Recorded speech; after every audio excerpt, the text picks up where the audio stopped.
থানকুনি আমাদের অতি পরিচিত একটি পাতা। ভীষণ উপকারী ও ভেষজ গুণে ভরপুর এই শাকে রয়েছে প্রচুর ভিটামিন সি, যা রোগ প্রতিরোধ ক্ষমতা বাড়ায়। নিয়মিত খেতে পারলে পেটের অসুখে কোনোদিনও ভুগতে হবে না। নানা রকম ক্ষত নিরাময়ে, মুখের ব্রণ দূর করতে ও সর্দি কাশিতে খুবই উপকারী।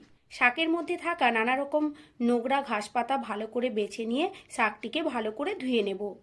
ধুয়ে নেওয়ার পর শাকটির একটি মিহি পেস্ট বানিয়ে নেব। থানকুনি পাতাকে শিলনোড়ায় বাটলে বাটাটা খুব সুন্দর হয়। আপনারা চাইলে মিক্সিতেও বেটে নিতে পারেন। দুটো কাঁচা লঙ্কা দিয়ে একসঙ্গে বেটে নিলাম। থানকুনি পাতার বাটাটিকে খুব মিহি করার জন্য আমি দুবার বেটে নিয়েছি। কড়াইতে সর্ষের তেল দিয়ে অল্প কালো জিরে ও পেঁয়াজ কুচি দিয়ে তার উপর থানকুনি পাতার বাটা দিয়ে নাড়তে থাকবো। এই সময় স্বাদমতো নুন ও হলুদ গুঁড়ো দিয়ে ভালো করে ভেজে নেব। এইভাবে নাড়তে নাড়তে থানকুনি পাতা বাটার রস শুকিয়ে এলে, ঝরঝরে হয়ে গেলে গরম